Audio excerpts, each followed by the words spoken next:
जूही जी, नहीं राधे राधे महाराज जी, आपके चरणों में कोटि कोटि प्रणाम। महाराज जी, रात को सोते समय मृत्यु का सा डर लगता है महाराज जी। नाम भी लेती हूँ बट भय जा नहीं रहा महाराज जी, क्या? वैसे ये भय बहुत अच्छा है। किसका है ये भय? हमें तो बहुत अच्छा लगता है कि अगर हम भयभीत हैं तो भगवान का चिंतन होगा, भगवान का आश्रय होगा, संसार का आश्रय छूटेगा। भय तो बहुत अच्छी चीज है, हमें भय अच्छा लगता है। संसार से भय लगना, मृत्यु से भय लगना, किसी पर विश्वास ना होना, कोई धोखा कर सकता है, तो ये सब जब हमारे अंदर आ जाएगा तो एक जगह टिक जाएंगे हम।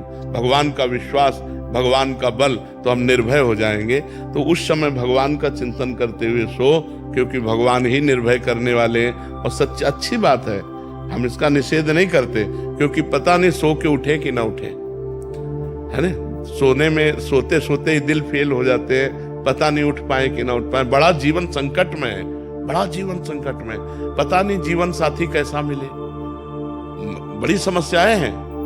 मान लो जिस जीवन साथी को हमने अपना प्राण प्रिय माना, वही जीवन साथी हमारे साथ धोखा कर जाए, कब कहाँ क्या हो जाए, क्या भरोसा।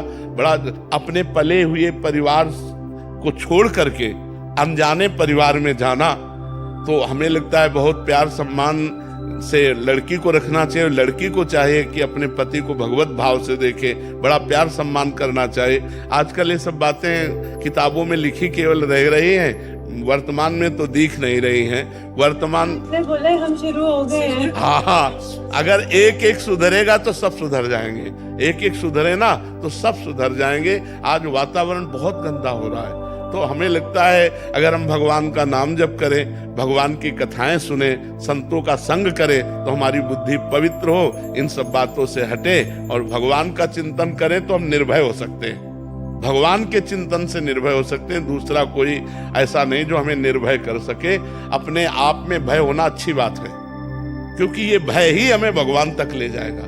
जो सभीत आवा सरनाई, रखियो ताई प्राण की नाई। भगवान कहते जो भयभीत होकर मेरी शरण में आ गया, उसे मैं प्राणों से भी अधिक प्यार करूंगा। रखियो ताई प्राण की नाई। श्री हरिवंश महाराज जी, महाराज जी, ब्रह्मा जी की आज्ञा से कदम ऋषि जी ने अपने मनोनुकूल पत्नी पाने के लिए 10,000 वर्ष तपस्या की, तब जाकर देवहूति जैसी पत्नी मिली और स्वयं भगवान उनके पुत्र बने। महाराज जी, क्या हमें भी अपने मनोनुकूल पत्नी पाने के लिए तो 10,000 की तो आयु लगी अपनी।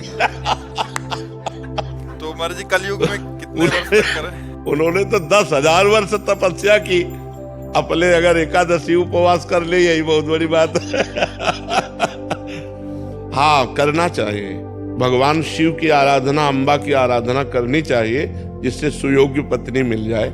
ऐसा नहीं, संसार में सब कुछ है, एक से एक पवित्र आचरण वाले बच्चे हैं, एक से एक पवित्र आचरण वाली बच्ची हैं, तो आराधना करनी चाहिए। भगवान शंकर की आराधना करनी चाहिए। कहाँ से शुरू करूं, कब से?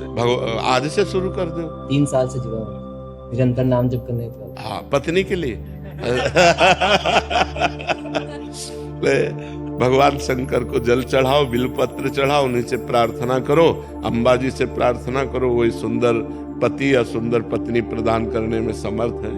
बीमा करा दीजिए। बीमा करा दो। अब वो तो फिर ये चाहते नहीं होती, उसमें तो जो समर्पित हो गए, तो अब जोई जोई प्यारो करे सोई मोहि। भगवान हमें जब पत्नी देना होगा तो पत्नी दे देंगे, पुत्र देना होगा पुत्र दे देंगे, नहीं देना होगा नहीं देंगे। हम भगवान के भरोसे हैं, उसमें अपनी साधना का फल नहीं, हमारी साधना का फल श्री भगवान है। अब वो जो चाहे सो करे, ऐसे चला जाता है। भगवान की शरणागति में बीमा का मतलब कल जो कह रहे थे, वो शरणागति है, पूर्ण शरणागति भगवान की। तो भगवान जोई जोई प्यारो करे, सोई मोहि भावे। जैसे जैसे भगवान जो करे वही हमारे लिए, हम भगवद आश्रित रहते हैं।